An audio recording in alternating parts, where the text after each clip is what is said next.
So Arizona, you're saying, files lawsuits against Mexico for damages. Exactly. Morning, Glenn. This is Greg. Yeah, what you got? Don't these illegals send like $25 billion a year somewhere around there back to Mexico every year? I'm sure they do, yeah. You know, because they make their money and send it home to their family via Western Union and stuff. Right. Well, you know, that'd be one thing, not allow them to infuse that money into the Mexican economy is to, you know, stop Western Union and all to send funds to Mexico. They're here illegally anyways, so they've already broken one law, and they're obtaining their money illegally, sending it by wire to a foreign country. Isn't that another crime there? If I was a drug dealer and sent my money by wire to the Cayman Islands, you know, that's a crime in itself. That would be a felony, because you're doing it not just across state lines, but you're doing it internationally, and you just put a thought into my head, and that's always dangerous. So imagine you're driving your car, and you get T-boned by an illegal alien, and they don't have any money. Well, why don't you just go ahead and sue the Mexican government? I mean, they're the ones who allowed that guy to come across the border, and then you can sue the U.S. government for not securing the border. Same kind of deal with the hospitals. Hospitals opens up the right for them to start suing the government, too. Get a hold of a good lawyer, a creative ambulance chaser, and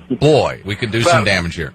Now, what's really sad is you take that same illegal that we're going to sue. Well, there's the thing. Illegal immigrants are coming over here and getting into trouble and suing and winning. There was an illegal immigrant he didn't get his due process when he was arrested. And so he did eventually get deported back to Mexico, but he made it back with several $100,000 of taxpayer dollars because he did not get his due process, so he sued in court and won a financial award from the federal government. Well, if they can do that to us, so the city of Gillette should file a lawsuit against the federal government for not enforcing its own immigration laws because it has a negative impact and is costing this city money. The county can sue as well as the state. I know how they could do that. You know, the Campbell County school system, they have a dollar amount what it costs each kid to go to school for the year, isn't it like $2,000 a year to educate each kid, and it's in my property taxes that I pay for that. Well, all them children of illegal aliens that are in schools here in Campbell County, which they're not getting that money, so they could sue the state and say, hey, look, you owe us X amount of dollars because we have X amount of illegal alien students that we're educating for free over here, and we need to be recouped that money. And you know, the schools are not allowed under the law to question whether someone is here legally or not. When a kid shows up with their parent, they just have to admit them. And all these new schools that we're building, How about the English as a second language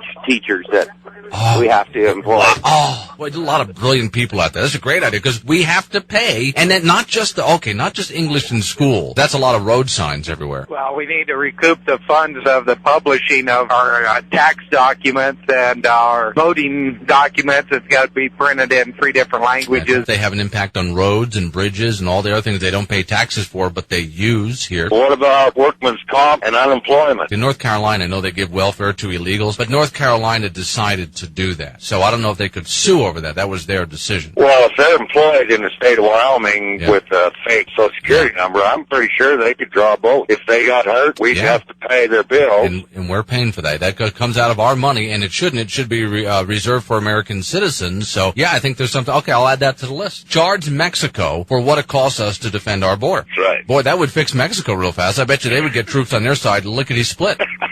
law enforcement expenses for the large amount of calls they have to take involving the illegal aliens as well. Well, yeah, I was going through that last hour, and I think that's a great idea because, especially, let's take Arizona. There's kidnapping down there. There's human trafficking they have to get involved in as well, and that means they have to go in full body armor. I mean, full battle rattle, and put their lives in danger. So it's not just the cost of the men and the equipment, but also the cost of the insurance. It's expensive to insure police officers when they're going into literally combat situations like that. So, yeah, let's drop that bill on the Mexican government and the federal government as well. Loss of wages or lower wages or even loss of jobs. How many of you would have applied for a job, but you showed up and a bunch of illegals were already there? Not only are they there taking the job illegally, but they're undercutting what you could have been paid as an American. If the business owner was forced to hire Americans, he would have to do it at current wages for Americans, including all of the benefits that the government forces as well. But because you showed up and there were already illegal immigrants on the scene, they were able to get the job, undercutting your price. They got no benefits for it. You're either out of work or you had to accept work at a wage that is below what you would normally get. You can sue for that because the federal government did not enforce the border and the Mexican government allowed them over.